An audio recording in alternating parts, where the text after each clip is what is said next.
articulaciones, las meninges, que son tres, la dura madre con dos hojas, una que es parietal, otra que es visceral, junto con la aracnoides, junto con la pia madre.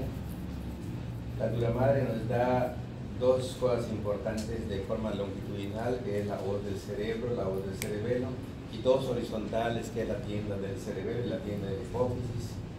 Presenta una incisura anterior o foramen oval o agujero oval o escotador oval para permitir el paso del tallo cerebral. Y también podemos ver que la pia madre está en íntimo contacto con la sustancia cortical y nos regala unas vainas perineuronales o perivasculares. Y también podemos apreciar que la aracnoides tiene este aspecto de telaraña, dejando un espacio subaracnoideo donde va a circular el líquido cefalorraquídeo que se produce en los plexos coroideos, que son condensaciones de pia madre. Y finalmente, las granulaciones aracnoideas de Pacchione son invaginaciones de esta capa media hacia lo que es el seno sagital para vertir el líquido cefalorraquídeo al seno sagital superior, y de acá a la confluencia sinusal, en donde concluyen el seno longitudinal superior, el seno longitudinal inferior, que junto con la cerebral magna forman el seno recto, el seno occipital posterior, y se origina el seno lateral, que tiene una parte horizontal y una parte sigmoideo vertical, que finalmente sale por agudor rasgado posterior, se dilata, se forma el bulbo o golfo de la yugular y se inicia la yugular interna, que desciende en vaca yugum y luego llega detrás de la articulación externo-clavicular, se une con la subclavia, forma un ángulo epílogo derecho y uno izquierdo. En el lado derecho desemboca la gran vena linfática, en el lado izquierdo desemboca el conducto torácico, y ambos troncos venosos se unen para formar la cava superior que desemboca en el corazón. Por otro lado, la sustancia periférica, que corresponde a la corteza, es sustancia gris. 5 capas para unos libros, 6 capas para otros libros, la capa número 5 para usted, la capa número 4 para los otros. Las células piramidales o gigantes de Betz será el origen de los axones que van a constituir la neurona motora superior, que es el haz córtico-espinal, dividido en córtico espinal, ventral, lateral, córtico nuclear, etc., y que tiene que pasar por la cápsula interna, el córtico nuclear en la rodilla y los otros en el segmento posterior, junto con la radiación sensitiva. Y luego vemos una sustancia blanca, representada por 3 tipos de fibras: paco, proyección, el ejemplo clásico a la cápsula interna, 4 segmentos, uno anterior, uno posterior, uno celulentiforme, otro recolentiforme. Uno era ratafrom, el otro era rasecor, el otro era ratem y el otro peroparieto, y en el vértice o en la rodilla el córtico nuclear. Luego vemos unas fibras que cruzan la línea media, se llaman fibras comisurales, el ejemplo clásico el cuerpo calloso. Hay 6 comisuras: comisura blanca anterior, comisura blanca posterior, comisura del cuerpo calloso, comisura del hipocampo, comisura intertalámica, comisura interavenular. Y también vemos un sistema ventricular, que son 5 ventrículos: ventrículos laterales para el telencéfalo, ventrículo medio para el diencéfalo, cuarto ventrículo para el rombencéfalo, quinto ventrículo en el cono medular, y que normalmente a nivel de lo que es el trígono olfatorio fornix, que es la vía diferente principal del ribencéfalo, hay un medio de definición a lo que es el cuerpo calloso, que se llama septum lucidum o septum pellucidum. Y tenemos al núcleo caudado, que está con su cabeza hacia arriba del tálamo y su cola por debajo, y luego el núcleo reticular dividido en 3 partes: el globo pálido, segmento apical y medio, y una parte externa que es el putamen, y hacia afuera una cápsula externa, y luego el claustro ventremuro, que no se sabe cuál es su función específica, y por fuera la cápsula extrema, y más afuera la ínsula de Rey para salir por la cisura lateral, que es importante junto con la cisura central para dividir el telencéfalo de los diferentes lóbulos de la cara externa. Las fibras asociativas son 5: un lolo sinófilo, un sinado, el longitudinal superior, el longitudinal inferior, el cíngulo y el occipito frontal o subcalloso. Y no sé si tengan alguna pregunta de acá. ¿Todo bien? Pasamos a la que sigue. A nivel del cráneo, 22 huesos configuran el cráneo. Es parte del esqueleto central, axiloaxial, junto con el tórax y la espina dorsal, el hemogénico aratec. Este cráneo cumple con los objetivos de la protección a nivel de lo que es sistema nervioso, con 8 huesos neurocráneo. pero también a los órganos de los sentidos con una fosa orbitaria, a nivel del oído, equilibrio, la audición a través de lo que es el temporal, a través del olfato se encuentra el maxilar superior y el palatino, a nivel de la cavidad bucal se encuentran también ambos huesos junto con el maxilar inferior, y los órganos de los sentidos, todos protegidos por este cráneo. Está subdividido para su estudio en una bóveda craneal que era pafo, una base de cráneo que era efe, ete y ecto, y que luego eran 3 huesos, 2 huesos y 3 huesos, y que estaba la crista gali, que estaba la silla turca, que estaba el huero magno, que adelante estaba el frontal, y estaba el esfenoides, atrás el occipital. Y en la base del cráneo pues aparecían 12 pares craneales numerados en sentido antero-posterior, con un hemoténico antes de Cristo. Oye, mamá, papá, tengo mini falda, glúteos van a estar helados, que eran 12 pares craneales, que estaba difícil y todo, pero que normalmente nos daban al olfatorio adelante, seguido por el óptico luego, y luego el hendidura orbital superior 3, 4, 5 y 6, nada más la rama oftálmica, y que el trigémino estaba asentadito en el cabo del meque, en el galo de cáncer, con 3 ramas, que era oftálmica, maxilar superior y maxilar inferior, y que la maxilar superior por la boa redonda y el maxilar inferior por la boa oval, y salía, era una rama dentaria, era una rama lingual, y que iba al tema TT, que los músculos de la masticación, etcétera, etcétera. Y luego un motor ocular externo abducens, que se va solamente un músculo más externo del globo ocular, junto con los otros rectos, superior e inferior, medial, y los 2 oblicuos y el elevador de Müller, inervados por el patético mayor, y los demás todos por motor ocular común. Y luego íbamos más hacia atrás y llegábamos a MAI, meato auditivo interno, donde habían 4 cuadrantes, un área facial, un área coclear, un área vestibular superior, vestibular inferior, y luego vemos a la FA, que era la laberíntica, junto con el facial y el auditivo, y 2 ramas, vestibular y rama timpánica o auditiva, que venía del ganglio espiral y corto. Y luego 9, 10 y 11 en el huevo rotado posterior, y el 12 en el conducto condrido.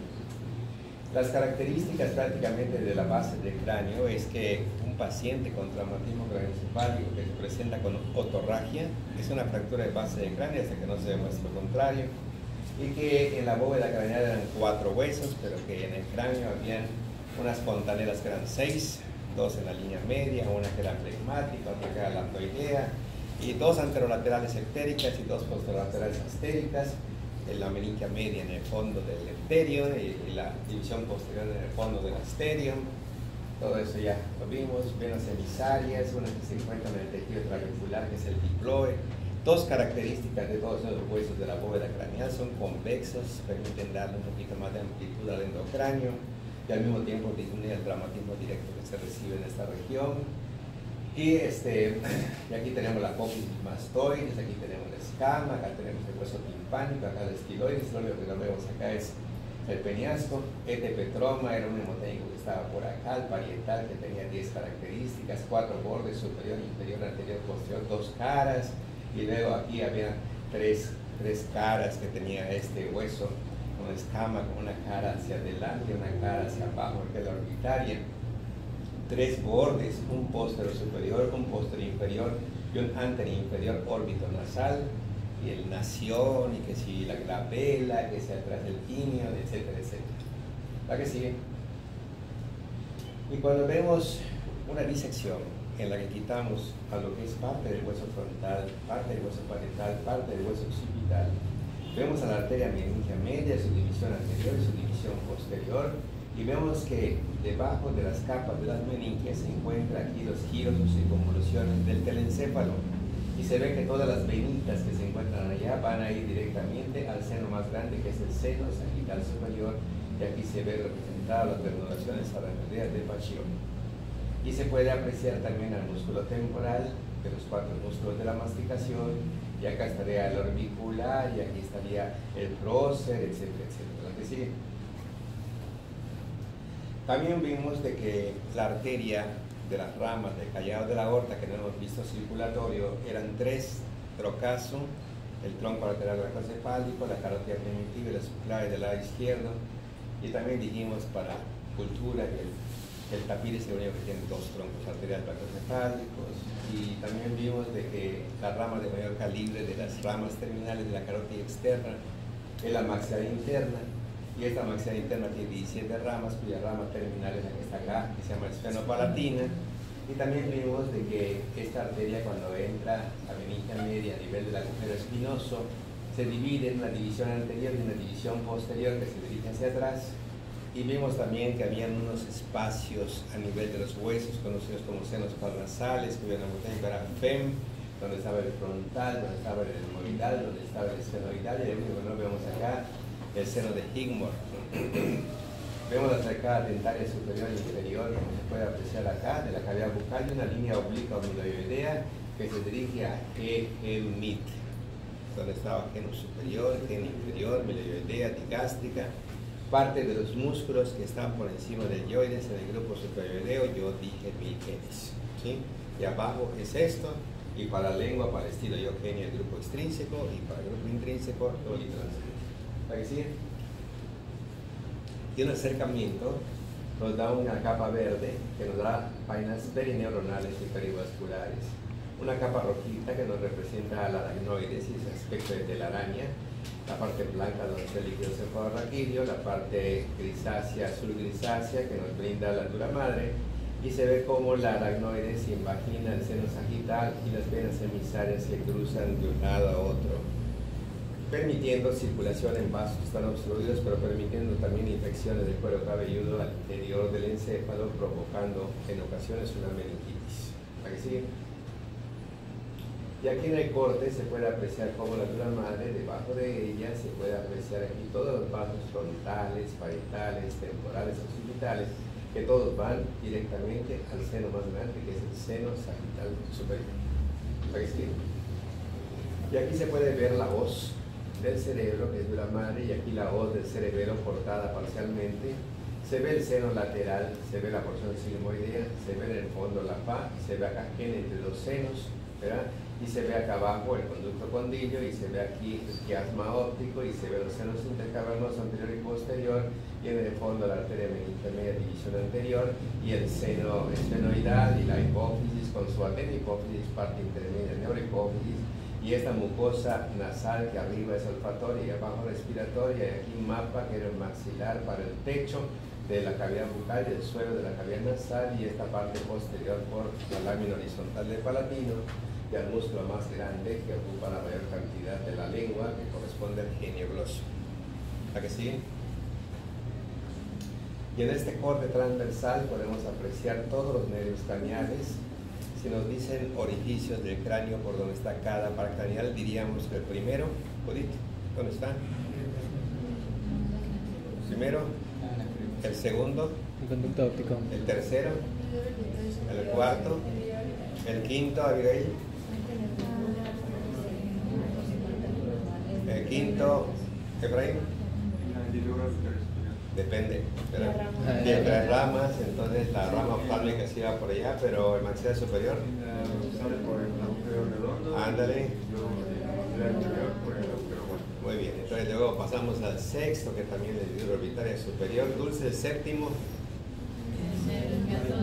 el octavo, el 9, 10, 11, 12, 13, perfecto. Bueno, entonces aquí vemos lo que corresponde a los senos cavernosos, y vemos al seno petroso superior, y vemos acá la unión de lo que es la vena cerebral magna con el seno sagital inferior para formar el seno recto, y aquí tienen cortado la tienda del cerebelo para ver la fosa cerebelosa. Y recordamos que en la superficie endocraniana del hueso occipital existe 4 cuadrantes, 2 superiores de las fosas cerebrales posteriores y 2 inferiores de las fosas cerebelosas, y en medio va insertada la voz del cerebro arriba y abajo la voz del cerebelo, y siguiendo el plano horizontal va insertada la tienda del cerebelo por donde corre el seno lateral. ¿A qué sigue? Y aquí podemos ver la hipófisis, aquí vemos los senos cavernosos, y aquí vemos los múltiples nervios relacionados prácticamente con el seno cavernoso. ¿La que sigue? Y entramos al telencéfalo. El telencéfalo constituye la subdivisión más grande, como hemos visto en los repasos anteriores, de lo que corresponde al origen embriológico del sistema nervioso. Sabemos que es la parte estructural más grande de lo que es el sistema nervioso central, porque la otra parte corresponde a la médula espinal. Sabemos que la médula va a medir 42 centímetros en una mujer y 45 en un varón. Y sabemos que este telencéfalo presenta para su estudio fisuras, surcos, giros o circunvoluciones, y tiene áreas específicas como el área visual, como el área temporal, que es la auditiva primaria, la auditiva secundaria. Este giro poscentral, que es el área somestésica primaria, aquí en esta parte de acá abajo, la del gusto. En la parte anterior lo que corresponde a la porción motora. En la parte de aquí encontramos directamente el lenguaje de Broca. Aquí en esta área vestibular encontramos el equilibrio.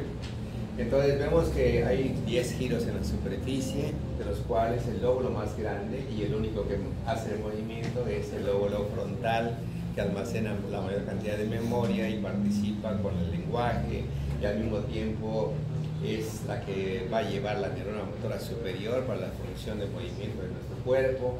Y esta tiene 3 giros horizontales y un giro vertical o ascendente, mientras que el lóbulo parietal va a tener un giro vertical oblicuo o ascendente, junto con 2 giros parietal superior y parietal inferior, y que el lóbulo occipital pero no tiene giros específicos, y que el lóbulo temporal presenta 3 giros superior, medio, inferior, y pegados prácticamente a la cisura lateral. Aquí estarían las circunvoluciones de Hertz, y en este plano que se encuentra acá estaría el plano temporal o el área de Wernicke. ¿Sí? Vemos el tamaño del lóbulo frontal comparado a pote, parietal, occipital y temporal, que son 3 lóbulos sensitivos y un lóbulo motor. ¿Parecía? Y vemos que a la profundidad de la cisura lateral encontramos directamente la ínsula de Rayleigh, ¿verdad? Que por dentro de ella la cápsula extrema, y más adentro el corazón de muro, y más adentro la cápsula externa, y más adentro el putamen, el globo pálido, la cápsula interna, hasta llegar al tálamo. Y en aquellas figuritas que pusimos al principio, que es la base para poder entender la topografía del sistema nervioso, pusimos unos tálamos a los lados del tercer ventrículo, ¿verdad? Y luego pusimos la cápsula interna, que delimita a lo que es el diencéfalo, y también a las zonas hipotalámicas de forma lateral. Y luego vimos que si vamos yendo más de cada lado, empieza una serie de estructuras de blanco y negro. La cápsula interna, seguida directamente de lo que es el núcleo lenticular, que contiene el putamen, y luego la cápsula externa, que es blanca, y luego el claustro antemuro, que es gris, y luego la cápsula extrema, que es blanca, y luego la ínsula de Rayleigh, que tiene corteza, y así nos vamos del otro lado. Pero si nos iríamos hacia arriba, tendríamos una tela coroidea del tercer ventrículo con cris y plex, y tendríamos el septum lucidum, y más arriba el cuerpo calloso, y más arriba el seno sagital inferior, y a la voz del cerebro y el seno sagital superior, ¿correcto? Siguiendo prácticamente toda esta parte hacia arriba. Pero si vamos hacia abajo, dependerá de la vista que veamos, porque abajo del tálamo se encuentra el mesencéfalo, y si estamos en la vista anterior estaríamos viendo los pedúnculos cerebrales, el espacio interpeduncular y el origen de un nervio. El tercero, motor ocular común. Pero si estaremos viendo la vista posterior, los colículos. Pues los colículos, que en conjunto es el tecto mesencefálico, el epitálamo, que era ventrículo, y abajo de esto un cuarto ventrículo de 2 triángulos que se unen a nivel de las barbas de cálamo o estrellas acústicas, y que habían 10 triangulitos en la superficie del cuarto ventrículo, y una porción cerrada que era Gaussian, golfo y espinal. Pero si veíamos la parte anterior de lo que era el bulbo, ¿qué íbamos a encontrar? Las pirámides, las olivas, con un surco preolivar y un surco retroolivar para el hipoglósico, glosofaringe espinal y neumogástrico, y en el espesor de las pirámides, el fascículo córtico espinal, en cuya porción caudal el 85% de las piedras se decruzaba y el otro 15% seguía en forma directa. Muy bien, pasa la que sigue. Hacemos un corte sagital y podemos apreciar el cuerpo calloso. 300 millones de neuronas demostradas por microscopía electrónica demuestran ser la comisura más grande. De aquí hacia adelante está el force menor, de aquí hacia atrás el force mayor. La parte más voluminosa, el rodete o esplenio, ¿verdad? Como si fuera prácticamente una venda enrollada. Esta parte que se encuentra acá, por eso se llama rodete o esplenio, como el músculo esplenio, al igual, ¿verdad? Que tiene aspecto de venda. Y este es el cuerpo tronco, y esta parte de la rodilla es el pico. Y la pared anterior del tercer ventrículo está atravesada por la comisura blanca anterior, y el epitálamo en esta parte está atravesada por la comisura blanca posterior. Y aquí encontramos directamente a lo que es el tálamo, la masa intertalámica, lo que corresponde prácticamente a los trígonos, aquí el plexo coroideo, el septum lucidum, y más arriba aquí la fisura, ¿verdad? ¿Cómo se llama esta? Era callosa, ¿no? Callosa, y el área que está arriba, calloso marginado del cíngulo, una prolongación anterior, una prolongación media y una prolongación posterior, paracentral, marginal y suparietal, un giro frontal interno, un lobulillo paracentral, y luego aquí lóbulo cuadrátero precuneo, y aquí está la cunea, y aquí está el lobulillo lingual, y aquí tenemos el cerebelo con lilo pool de fotopum, con todos los giros arriba y abajo, con 3 lóbulos, anterior, posterior y flóculo nodular. ¿Sí?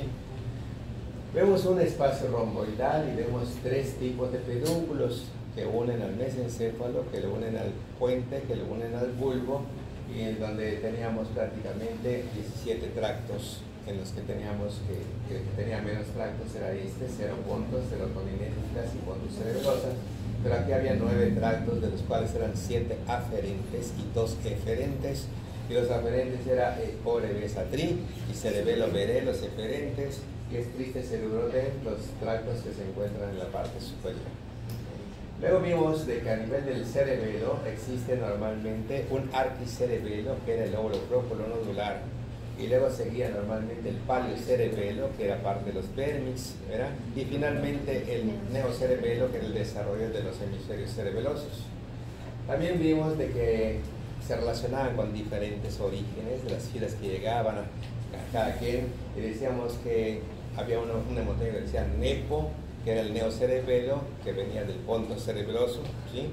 Pero que había otro que era a nivel de lo que es el arquicerebelo, decíamos, ¿qué decíamos?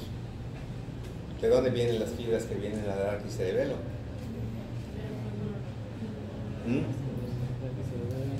Entonces, las que vienen al arquicerebelo, ¿de dónde vienen? Y para las que vienen al paleocerebelo, ¿de dónde vienen?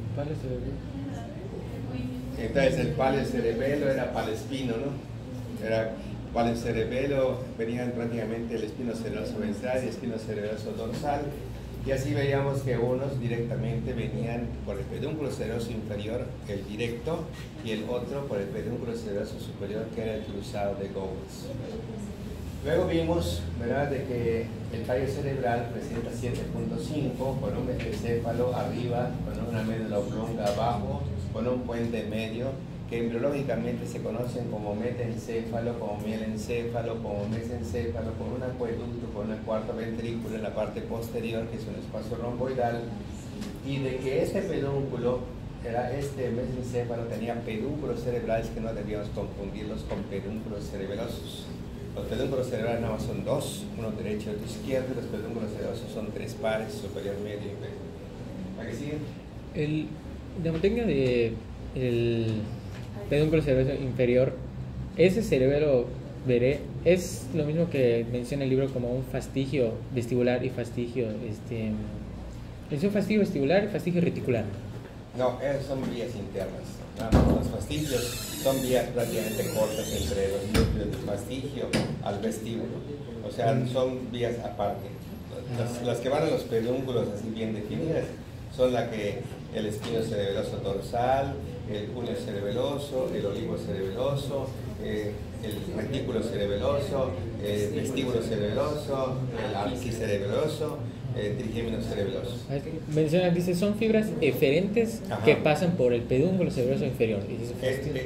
Si son fibras eferentes, sería el equivalente a cerebelo vestibular. O sea, cerebelo vestibular, o sea, del fastigio al vestíbulo. Okay. Bueno, la que sigue. Esto corresponde normalmente a lo que es la vía eferente principal del rinencéfalo. En el espesor de este punto se encuentra el asta de Amón, y ahí se encuentra el núcleo amigdalino y la cola del núcleo dorado. Y aquí es donde viene dando toda la vuelta para que pueda llegar directamente al tubérculo mamilar, y de aquí sale el haz mamilotalámico que va al núcleo anterior del tálamo, y otras fibras cruzan en el espesor de lo que es el cuerpo calloso para poder llegar al giro calloso marginal, que es el área de recepción del rinencéfalo. En el sistema límbico, eso que estaba preguntando, se refiere a estas zonas que se encuentran en el espesor de todo esto, junto con el giro hipocampal y parahipocampal, que es todo esto, ¿verdad? que también está relacionado como el hipotálamo con todo nuestro cuerpo, con las sensaciones, con la memoria reciente, con el temor emocional, toda esta partecita de aquí, que hay un giro que se comunica en este pequeño espacio, aquí está,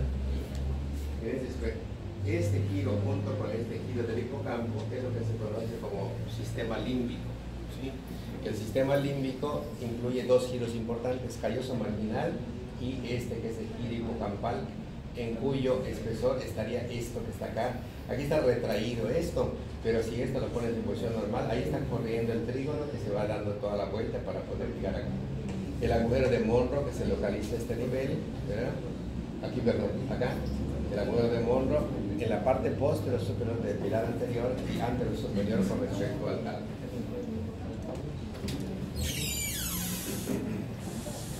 ¿La que sigue?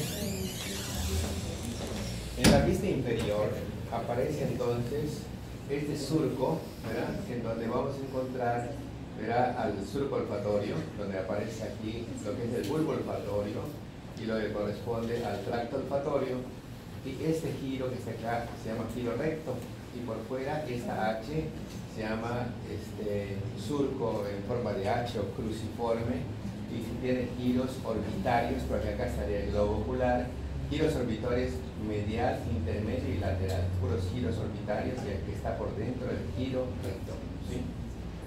Y aquí tenemos al locus níger, y acá tenemos la región subtalámica, y acá el cuerpo mesencefálico, y tres abultamientos que están acá, los dos bajitos es el metatálamo, y el más alto es la parte más posterior del tálamo, que se conoce como pulvinar talámico, ¿sí? Y aquí vemos la parte más voluminosa del cuerpo calloso, que corresponde al rodete o estrenio, y aquí tenemos al surco colateral o temporo-occipital superior interno medial, y acá el surco temporo-occipital inferior lateral o externo, es este, y entonces acá está lo del hipocampo y los dos giros temporo-occipitales. ¿La que sigue? En el sistema ventricular tenemos nosotros los ventrículos laterales que presentan una porción central o encrucijada con tres prolongaciones. Una cavidad, una prolongación anterosuperior, que es la mayor, que es la frontal, que es la craneal, y la otra anterinferior, que es la menor, que es la temporal o esfenoidal, y una posterior que corresponde al occipital, ¿sí? Y estas comunican a través de lo que es el tercer ventrículo por el agujero de Monro, ¿sí? Y aquí abajito el tercero comunica al cuarto por el acueducto mesencefálico, y el cuarto comunica a esa por medio de los agujeros de Lutschke y de Magendie, Lutschke laterales y Magendie único y medio, ¿verdad? Son los tres agujeros para comunicarse al espacio subaracnoideo. ¿La que sigue? Y aquí vemos en un corte frontal a triciplex, y vemos acá el cuerpo calloso. Si estamos en la parte de adelante sería el force menor, si estamos en la parte de atrás el force mayor, si estamos en medio la radiación propia del cuerpo calloso. Y aquí vemos una tinción diferente de una zona pálida, que es el globo pálido, con un segmento apical o ápice y una parte media que constituye el globo pálido, y un segmento externo que corresponde al putamen. Y acá abajito vemos la terminación prácticamente de los trígonos empatados en los tubérculos mamilares, ¿verdad? Y vemos acá los núcleos talámicos que se encuentran acá en el espesor del tálamo. Recuerden que había un grupo anterior, un grupo lateral, un grupo dorsal, y en el espesor había intralaminares y de centro medio. ¿La que sigue? Y aquí vemos la circulación del líquido cefalorraquídeo, y vemos que la producción es acá, que la circulación es en el espacio y que la absorción es a nivel del seno sagital superior. ¿La que sigue? Y aquí vemos un tercer ventrículo a este nivel, y vemos los tálamos, la cápsula interna, vemos el núcleo lenticular, vemos dos componentes del lenticular, que es el globo pálido y el putamen. Vemos que aquí no existe comunicación, pero que en este corte más alto se ve la comunicación entre lo que es la cabeza del núcleo caudado junto con el núcleo externo del lenticular. Putamen y caudado constituyen el neo estriado. Y luego vemos la cápsula pasada anterior externa, la cápsula extrema, la inicio de rey, la cápsula interna, la rodilla, ¿verdad? Y aquí la masa intertalámica, pasa la que sigue. Y aquí vemos la representación del tamaño voluminoso del núcleo caudado, la representación en su colita de lo que es el núcleo amigdalino, que no es parte del núcleo caudado, y vemos este azul que corresponde al núcleo lenticular, y por dentro este rojito que corresponde al tálamo y su colita pulvinar talámico, y hacia abajo y atrás y afuera dos cuerpos geniculados interno y externo que en conjunto se conocen como metatálamo, ¿sí? Aquí se puede ver las flechas en donde va a salir las terceras neuronas que salen del tálamo, que son las talamocorticales, y que cuando salen nos forman la cápsula interna, y cuando están fuera de esta área se llama corona radiante o corona radiada. ¿La que sigue? Y aquí se puede apreciar entonces todo lo que es el recorrido del fornix, que está cortado a este nivel para continuar acá. Y allá adelante, debajo de esta parte, estaría de cada lado los agujeros del Monro, y se ve la prominencia de lo que es la cabeza de los núcleos caudados a este nivel, y se puede apreciar una hendidura media que corresponde al tercer ventrículo, y también la tela coroidea, en cuya superficie se encuentra el trígono, se encuentran las cerebrales internas y donde se encuentran los plexos coróneos. La que sigue. Y aquí vemos al tálamo con un grupo dorsomedial, y donde vamos a encontrar un grupo lateral, y en el espesor vemos a núcleos intralaminares y del centro medial. La que sigue. Y aquí vemos al tálamo, cómo se aprecia esta sustancia blanca que tiene forma de una Y, que es la lámina medular interna y externa que delimitan el grupo anterior, del grupo lateral, del grupo dorsal, y que los núcleos dorsomediales son los que se unen a través de la masa intertalámica, ¿sí? ¿La que sigue? Tienen que estudiar los cuadros azules, donde están las funciones de los núcleos anteriores, laterales, dorsomediales. Tienen que estudiar las funciones de lo que es el hipotálamo, donde están todos los núcleos, que el núcleo del hambre, que el núcleo del calor, que el núcleo del frío, que el núcleo del sexo, que el núcleo, todos esos núcleos son importantes. Les gusta a los maestros preguntar eso. Yo siempre critico esa parte porque esta es anatomía, no es fisiología. En segundo año hay un tema bastante amplio en el Guyton donde se habla de todas las funciones de esos núcleos, pero lo que se debe preguntar ahorita es la parte anatómica y la parte topográfica y estructural de los núcleos, no tanto la función de estos, pero sí lo pregunto. Entonces aquí tenemos los ventrículos laterales, aquí tenemos las prolongaciones inferiores, esfenoidales, aquí tenemos las prolongaciones posteriores, que son los occipitales, y arribita estarían las prolongaciones frontales que están cortadas en este dibujo. La que sigue. Y aquí vemos el asta, o sea, lo que corresponde al asta de amor. Vemos la fimbria, el pilar posterior, la comisura del hipocampo o comisura del fornix, y luego a este nivel estarían los agujeros del Monro, y aquí estarían los tubérculos o mamilares. A propósito, tenían el USB aclarado, ¿ya?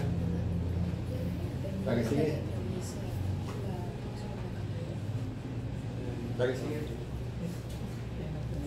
Y cuando entramos al cerebelo, hablamos de 3 lóbulos. Y una cosa importante del cerebelo es que hay esto que es el vérnix, como una mariposa con el gusano que en medio. Aquí no se ve una solución de continuidad. Se ve todo, ¿verdad?, continuo de aquí para acá, pero en el vérnix inferior se ve una zona, un surco que se llama vallécula, bien definido. Pasa a la que sigue. Corresponde a esta, en donde aparentemente los hemisferios se meten a los lados del vérnix, ¿verdad? Y esto es lo que se le conoce como vallécula. Estas son las amígdalas cerebelosas. Este es el lóbulo flóculo nodular, el rojito es el lóbulo anterior, el verde es el lóbulo posterior medio, que es el más grande, y el azul es el lóbulo flóculo nodular, que se relaciona con el equilibrio y con las especies más bajas. Es el arquicerebelo. ¿Sí? Y aquí vemos los núcleos del techo, ¿verdad?, en donde se ve prácticamente lo que es el fastigio, que se encuentra acá, hasta el dentado, que se encuentra acá afuera. Y vemos que es el más grande, que tiene aspecto de una bolsa arrugada, que ahí está el origen de la vía deferente principal del dentro, el rubro talámico. Aquí se puede ver el pedúnculo cerebroso medio, se puede ver la defusación aquí de lo que son las fibras ponto cerebelosas que se quitan del puente para irse al cerebelo. Y recordamos que en la porción anterolateral del puente está el origen aparente del quinto paracranial, que es el punto de referencia donde las fibras se compactan y se empieza a formar los pedúnculos cerebelosos medios o brachiopodis. Que aquí no es todavía el pedúnculo, sino que las fibras están solitas y a partir del origen aparente es donde se compactan y se forman prácticamente los pedúnculos cerebelosos medios. ¿La que sigue? Y llegamos al tallo cerebral, en donde podemos apreciar a los pedúnculos cerebrales, a los folículos, al metatálamo, al pulvinar, al epitálamo, a los tálamos, al origen aparente del cuarto paracranial, que es el patético troclear, el origen aparente en la porción anterolateral del puente, que es el trigémino. Entonces se puede apreciar aquí los núcleos cocleares y de pronto aquí la sinapsis de la vía auditiva y el paso de estas axones que van a formar las estrías acústicas o barbas de cálamo, que viene siendo la segunda neurona de la vía auditiva, las cuales se van a decruzar a este nivel, van a formar el cuerpo trapezoideo y van a ascender como lemnisco lateral, ¿verdad?, hasta llegar al cuerpo genicular interno, pasando del folículo inferior, brazo auricular inferior y lo que es el cuerpo geniculado interno. Luego vemos en la parte de abajo una porción cerrada posterior, golfo y espinal, y vemos que la oliva tiene dos surcos, uno preolivar para el hipogloso, uno retroolivar para el glosofaríngeo espinal y neurogástrico, y si nos vamos más adelante estarían las pirámides separadas en la parte de abajo, en donde se van decruzando las fibras del córtico espinal. ¿Así? Y esta es una vista inferior en donde vemos los dos pares craneales, el primero y el segundo, que no tienen nada que ver con el tallo cerebral. Vemos a EMA y Q, donde está el espacio interpeduncular, los tubérculos mamilares y el infundible del quiasma óptico como piso del tercer ventrículo. Y que el quiasma óptico es el punto donde se une la pared anterior con el piso, ¿sí? Y al mismo tiempo el hipotálamo, ¿verdad?, presenta como límite anterior al quiasma óptico y como límite posterior la porción caudal de los tubérculos mamilares, y como límites laterales el hipotálamo presenta las cápsulas internas de la misma forma como el diencéfalo está limitado por las cápsulas internas. Vemos el surco de la basilar aquí a este nivel y vemos a Fa, donde está el abducen, donde está el facial y el auditivo vestibular, y vemos a Pío, que es la pirámide, y la oliva con un surco preolivar y un surco retroolivar, y aquí la decruzación de las pirámides. La que sigue. Vemos al epitálamo, vemos al pulvinar, vemos al metatálamo, vemos al tecto, vemos al velo medular de Vicens, al cuarto par craneal, al pedúnculo seroso superior, al pedúnculo seroso inferior, al pedúnculo seroso medio, a la eminencia teres o folículo facial, al área vestibular, al área blanca interno, al trígono del hipogloso, al trígono vagal y a un lado las áreas vestibulares. La que sigue. Y aquí podemos apreciar el mnemotécnico Lilo Cul de Fo. Aquí está el declive, aquí está la folia, ¿verdad? Y aquí está el tuber, aquí está la pirámide, aquí está la óvula y aquí está el nódulo. Entonces todos los hilos que presenta el cerebelo, y se puede apreciar acá al epitálamo, la corteza blanca posterior, el acueducto mesencefálico, el origen aparente del motor ocular común, y el trígono formis, dando toda la vuelta, el agujero de Monro, el septum lúcido, el cuerpo calloso. ¿La que sigue? Y aquí entonces vemos de que desde la primera clase vimos que había nervios sensitivos, motores y mixtos, y que los sensitivos eran 1, 2 y 8, que los motores 3, 4 y 6 junto con 11 y 12, y que 5, 7, 9 van